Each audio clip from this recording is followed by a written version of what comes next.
کہ میں اے سی کا کام کرتا ہوں، لوگوں سے جھوٹ بولنا پڑتا ہے، تو کیا میں آپ کو جھوٹ بولنے کی اجازت دے دوں؟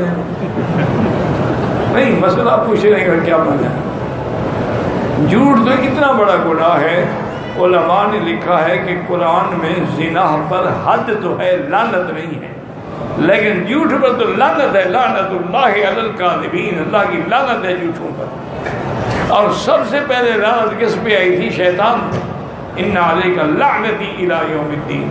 میرا بھائی جھوٹ بولنا حرام ہے، جھوٹ بول کے جو مزدوری کرو گے وہ مزدوری بھی حرام ہے۔ سچ بتائیں، نہیں دیتے پیسے نہ دیں۔ جب آدمی سچ بولنا پکا ہو جاتا ہے، اب دیکھیں نا جی، کئی یعنی آپ نے خود دیکھا ہوگا مختلف دنیا کے شہروں میں کہ بعض لوگوں نے اپنے دکان پر بورڈ لگایا ہے کہ یہاں ایک دام ہو،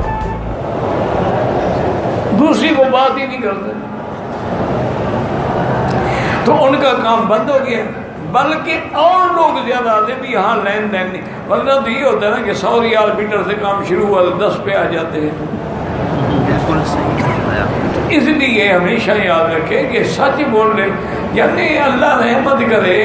میں ایک دفعہ، ابھی کی بات نہیں ہے، کئی سال پہلے کی بات ہے، میں جہاد کی بازار سے آ رہا تھا، تو راستے میں وہ جلدی سے ایک بندہ آ کے مجھے ملا دوڑ کے، حضرت کی میری دکان ہے، چائے پئیں۔ میرا وہ شاگرد تھا،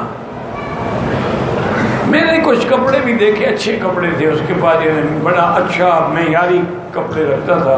میں نے کہا بھی اچھا مجھے اس سے دو، اس سے دو، لیکن شرط یہ ہے کہ میں پیسے کے بغیر نہیں دوں گا۔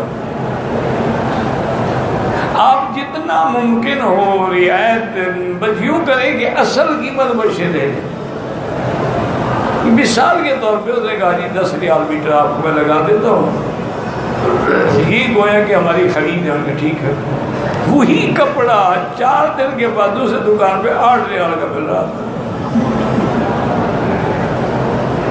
میں نے پھر شرمندہ نہیں کیا، انہوں نے کہا شاگرد ہے، پڑھنے آتا ہے، اب اس کو میں کیا ذلیل کروں؟ انہوں نے میرے ساتھ کبھی نہیں کہا، وہ اب مر گیا ہے تو میں اس لیے کہہ رہا، وہ فوت ہو گیا۔